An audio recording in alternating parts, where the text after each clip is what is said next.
కథ మార్స్ వీరుడు రాక్షసుల యుద్ధం. ఈ కథ రాసినవారు B. Anil Kumar. New networks FM channel. Episode 01 భూమి కష్టాల్లో మార్స్ పిలుపు.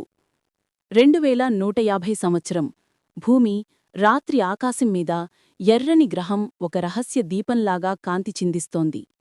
గ్లోబల్ ఎనర్జీ కౌన్సిల్కి ఇది ఆఖరి ఆశ. భూమి సముద్రాల లోతుల్లోనూ మంచు పర్వతాల్లోనూ ఉన్న వనరులు దాదాపుగా తరిగిపోయాయి. పెట్రోకెమికల్ ప్లాంట్లు మూతపడుతున్నాయి. విద్యుత్ కేంద్రాలు మూతపడ్డాయి.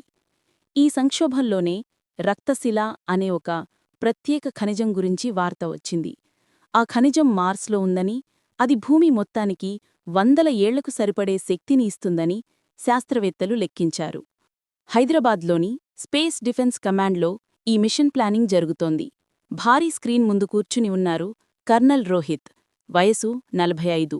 కళ్లలో కట్టుదిట్టమైన విశ్వాసం. మన చివరి ప్రయత్నం ఇది అని ఆయన చెబుతూ గదినిండా ఉన్న శాస్త్రవేత్తల వైపు చూశాడు. అక్కడే కూర్చుని ఉన్నాడు ఆరవ్. 26 ఏళ్ల వయసు, నీలి యూనిఫామ్, మెడలో మెడల్. భూమి రక్షణ దళంలో అతను ఒక రాకెట్ పైలట్. యుద్ధం క్షేత్రంలో ఎన్నోసార్లు తన ప్రాణాలను పణంగా పెట్టి విజయాన్ని సాధించాడు. కాని ఇప్పుడు ఈ మిషన్ అతనికి కొత్తది.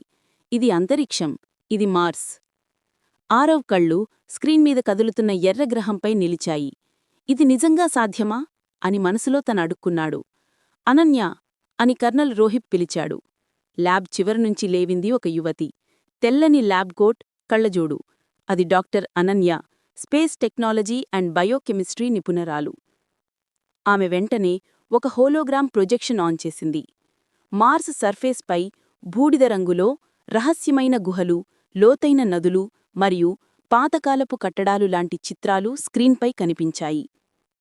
రక్తశిల డిపాజిట్స్ ఇక్కడ ఉన్నాయి అని ఆమె చూపిస్తూ చెప్పింది. కాని ఒక సమస్యుంది. ఈ ప్రాంతాల దగ్గర సిగ్నల్స్ డిస్టర్బ్ అవుతున్నాయి. అనామలస్ లైఫ్ సైన్స్ కనిపిస్తున్నాయి. అంటే అని ఆరవ్ అడిగాడు. అంటే అక్కడ ఏదో ఉంది అని అనన్య సీరియస్గా చెప్పింది. కర్నల్ రోహిత్ చుట్టూ ఉన్నవారి అందర్నీ చూసి, మనం తేల్చుకోవాలి, ఇది కేవలం ప్రకృతి సృష్టి లేదా? ఆయన మాటను మధ్యలోనే ఆపేసి సైలెంట్ అయ్యాడు. అదే సమయంలో స్పీకర్ ద్వారా బేస్కి మెసేజ్ వచ్చింది. కోల్కతా అబ్జర్వేటరీ నుంచి రిపోర్ట్. మార్స్లో రాత్రిపూట కదిలే హ్యూమనాయిడ్ షాడోస్ కనిపించాయి. గది ఒక్కసారిగా మౌనమయింది. ఆరవ్ తన కుర్చీలో వెనక్కి వాలుతూ, మనం అక్కడికి వెళ్లకముందే వాళ్లు మనం వస్తున్నామని తెలుసుకున్నట్టు ఉందే అని అన్నాడు. కర్నల్ రోహిత్ తలాడించాడు. అందుకే మనం బలమైన బృందం కావాలి. ఈ మిషన్లో బ్రతకడానికి ధైర్యం, టెక్నాలజీ రెండూ కావాలి. అలా మార్స్ ఎక్స్పెడిషన్